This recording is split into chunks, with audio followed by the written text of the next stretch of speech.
Hey, what up, cyber heroes? Boyd Cluis here, and welcome to another episode of Don't Be an IT Guy podcast.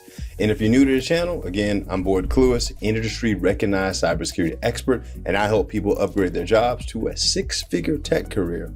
And speaking of that, it's funny because people are like, hey, Boyd, this is what I've been told when it comes to get a job. I'm making a certification, I'm gonna get this job. And they completely miss what happens from the cert to the job. So we're going to talk about what is in between. Y'all know what that is? It's a job interview. People just gloss over that. It's literally the most important thing. I'm going to get a cert. I'm going to get a degree. I'm going to get a job. Bruh, who, how? I want to see where they turn these pieces of paper into jobs at, or it would be millions of less people that were unemployed.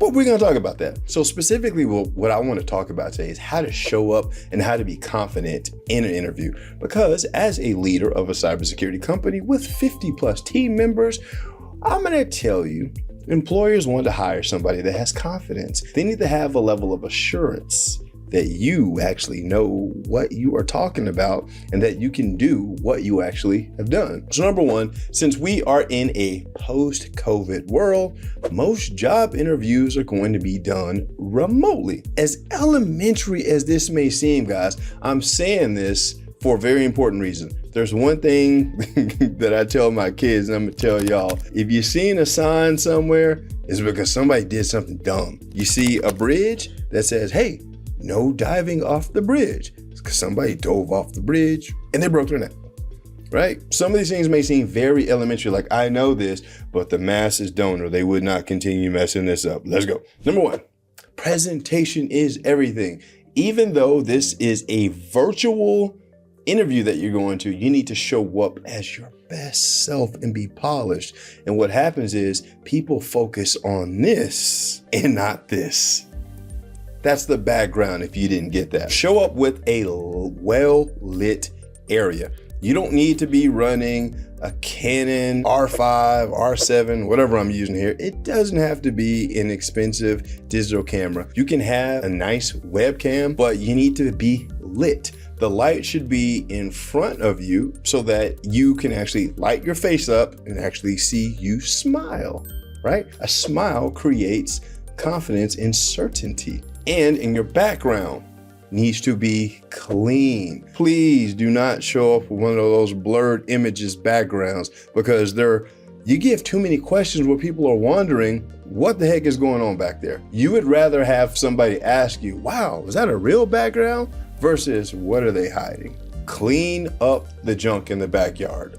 I'm sorry, your back, hopefully you're not taking the interview from the backyard, from the back of your room. Get your laundry out of the way. If you are taking the meeting from your room, change the angle of your computer so you are not showing your bed. Nobody needs to see your bed. Move to the living room and the kitchen or something. And if you don't have that available and you got to use your room, face toward the wall. Nobody wants to see your bed, your laundry, your dirty drawers. Like, I'm serious and I'm saying this because I've seen this.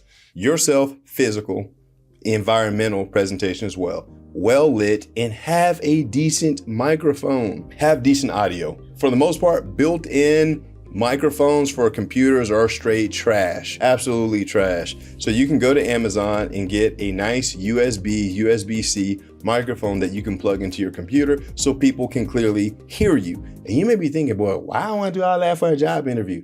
Dude, if I am hiring you for a virtual position, and you show up in a disgusting, dirty background, your camera is not well lit, I can barely see you, and your audio is horrendous, you are presenting yourself like trash in your work environment, guys. That is literally going to be your work environment. So it needs to be as if you have already had the job. And that comes with believability. I have never shown up to a job interview where I was not expecting to get the job because it changes the way that you set up. Myself, my physical environment, they need to be clean because this is my work environment. I am literally showing my employer, this is where I'm going to work. Continuing on environment. Don't have your kids or pets screaming in the background. If you need to get a pet babysitter, either have somebody come over and watch the kids, keep the baby entertained with some Netflix or something in the next room, do it. You want zero distractions on this call. You gotta show up as your best self. So that is all presentation.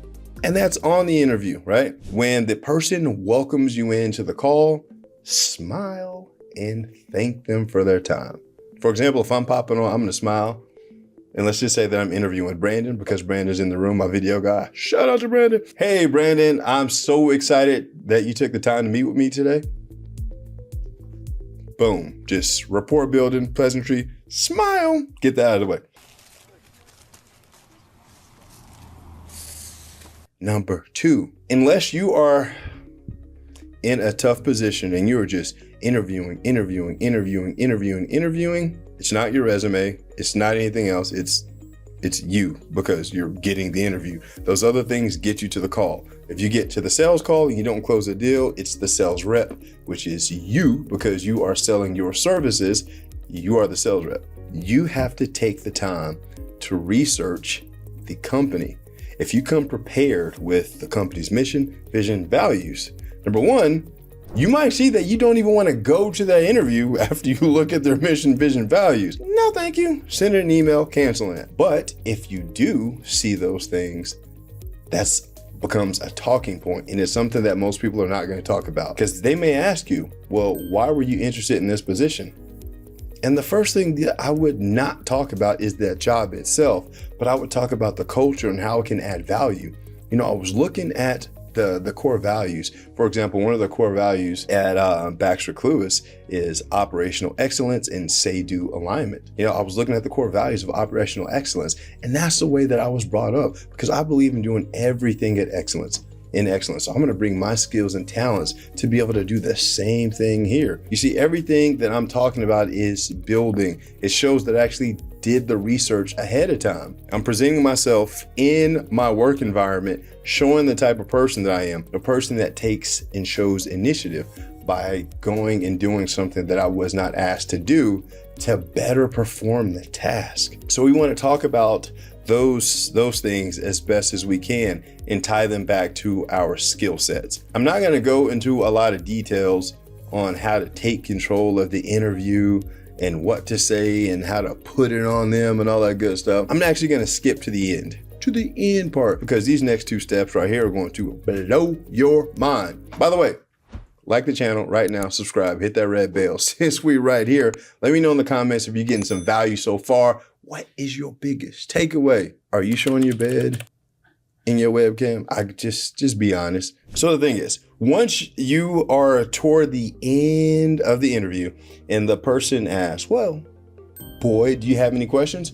This is where you can save the job. If you don't have 5 or 6 interviews and you're not getting the job, it's because you're not asking this question I'm about to tell you. It is the most uncomfortable question you could ever ask in a job interview, and you need to do it if you want to get the job. So I would say, based on everything that I've told you about myself in this interview, is there any reason why you wouldn't offer me this job? I know, your heart started beating just thinking about it, and so did theirs.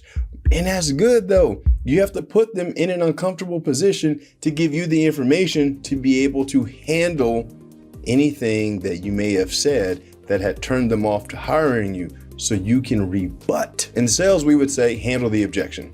So they may say, I really like you, but I'm not sure about what you said about XYZ. And that's when you say, you know what? I'm sorry that you heard it that way. This is what I meant. And then you would explain. Does that make sense? What questions do you have about that? What most people do is they believe that they just like, man, I killed that interview, man, I slayed it.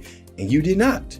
And because you were overconfident, you didn't ask that one question that could have saved you from another interview and another interview and another interview. Ask the uncomfortable question. So as you're going through the interview, there's one thing that you should be trying to identify. What problem do they have that is so big that they are willing to hire for? Because hiring reduces profitability. So me and my company, every time I reduce profit, I'm literally taking money out of my kid's mouth, because I make my money off the profit. So it has to be a pretty significant problem if I'm hiring for it. So when you uncover the problem, hey, I'm just curious, you're hiring for this position. What challenge are you specifically trying to solve? And how soon are you looking to address that challenge? What the company should do, the person interviewing you, is tell you what the problem is, maybe even what they tried before or what the goal is. You want to be taking notes of this, not just mental notes. Take notes. And even at the beginning of the interview, ask them, do you mind if I take notes while we talk? I just want to make sure I don't miss anything. And I might have a question later. Is that okay? But we're actually using that for fuel later. If you ask that one uncomfortable question, it's going to allow you to address anything that makes them uncertain about hiring you. But then after you get off the call, you take those problems that they have, and this is where it gets a little dicey. You take the problems that they have based on your insight and a little AI magic, you write a prompt for a 30 to 60 day game plan to address the problems that they have. And then you send the person an email that you interviewed with. Hey, Bob, whatever his name is. No, Brandon. I'm interviewing with Brandon. Hey, Brandon, I enjoyed our time today. Thank you for speaking with me. It was really insightful about learning about the challenges that you were having. And I have some thoughts about that. Would you be interested if I sent you a 30 to 60 day game plan on what I would recommend doing? When I come on board? Don't just send the list. Wait till they say yes. Nobody likes salesmen that just pop up at your door or in your DM like, buy my product. Can you just ask me if I'm interested first? And I can say no, then you can be on about your way. Same principle when it comes to business. Make the offer and leave it to a yes or no. You make the offer, they say yes, and this is where you send them back that list that you put together and ask them, when's a good time for us to follow up and have a conversation? I can guarantee you that nobody else is going to do that. So now you've solidified yourself at the front because you've shown that you take initiative, you listen, you take notes, you're creative, you are ready to go. But you got to do the work. You got to do the work. So guys, like this video, subscribe to the channel. Let me know what was your biggest takeaway. And if you want an example of how to write this little prompt that I'm talking about, let me know in the comments and I'll put together a short training of how to do this. Because I got you, cyber heroes, I got you. That's it for this video. I'll see you on the next episode. Peace.